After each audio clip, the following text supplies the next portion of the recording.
Hey, it's Coach Anderson here from Mississippi Public Broadcasting Online U.S. History from 1877 to present. Today we're going to pick up with Lesson 10, Unit 10, Dropping the Atomic Bomb. Near the end of WW2, there's a lot of turmoil that happens in the United States, especially in the U.S. government. We just lose Franklin Delano Roosevelt, and now we've just sworn in a new president, and that new president is Harry S. Truman, the vice president.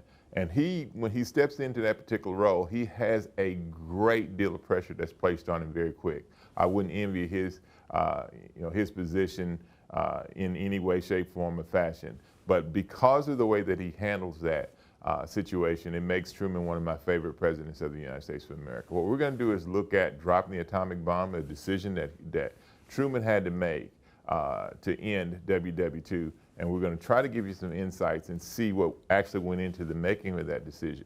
What we're going to do is look at this. The Manhattan Project was a top secret plan to create the atomic bomb headed by General Leslie Groves and by some of the world's greatest physicists, including Enrico Fermi, Albert Einstein, Robert Oppenheimer, and Leo Szilard.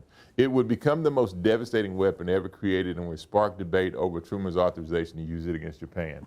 One of the things that Truman talks about, or he has to consider, is how to end the war against Japan. The war, of course, against Germany has already been concluded, and now he has to make a decision about what to do with Japan.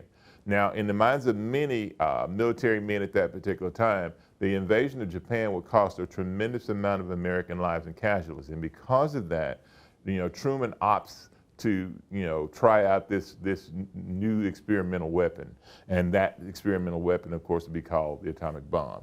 Here we have some pictures of some of those physicists that were working on the project. Enrico Fermi, Robert Oppenheimer on the right. Oppenheimer is one of those physicists that looked at the devastation that happens as a result of what happens at Hiroshima and Nagasaki and kind of regrets the creation of this particular weapon. And because of that, we're going to find, it sparks one of those huge debates in American history. On the left, you have Albert Einstein. Of course, most of you, remember Albert Einstein from our history. E equals MC squared. And then Leo Szilard, who is one of probably the least known, physicists involved in the Manhattan Project. Dropping the atomic bomb. Now, what we want you to do, I've enclosed a lesson on the debate and the use of the atomic bomb from PBS Learning Media. You can access the video from the video description at the end of the lesson. Upon completing the video discussion and activity, convert your work to a PDF and turn it to your teacher to be graded. So at this time, what we're going to do is we're going to, put up some time, and I'll allow you, of course, to go through and navigate to the video description and work on that video and the activities that follow, and then we'll be right back.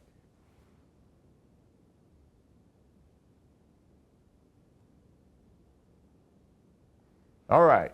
I hope you enjoyed that video on dropping the atomic bomb, and I hope it gave you some insight as to the courage that it took for Harry S. Truman, of course, to make that particular decision. It is not a easy decision to make, but it's one that he's up to. And at the end of the day, our president, President Truman, chose American lives over Japanese lives. And you can't really fault an American president, because one of the things that he's tasked with being is protecting the United States of America and the sovereignty of the United States of America. And what Truman does by using the atomic bomb saves American lives, even though thousands of Japanese lives, of course, were lost. Historians often debate if Truman's actions were warranted.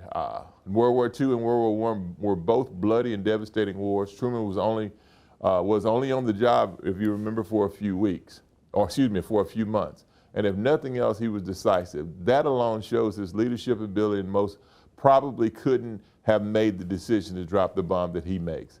In the minds of many, including myself, that makes him a true commander-in-chief. Well, we hope you've had, enjoyed, looking at the film and completing the activities, of course, on dropping the atomic bomb. And we hope it gave you some perspective. And what we want you to understand is that when you become president of the United States of America, or the president or the prime minister of any country, with that comes great responsibility. Some are up to it, some are not up to it. And what we want you to do is what we always tell you to do. Don't take my word for it. Go back, of course, and do your own research, because remember, it's America's history. And if it's America's history, it's your history. And you can go do your own research and make up your own mind. And with that, we'll see you next time.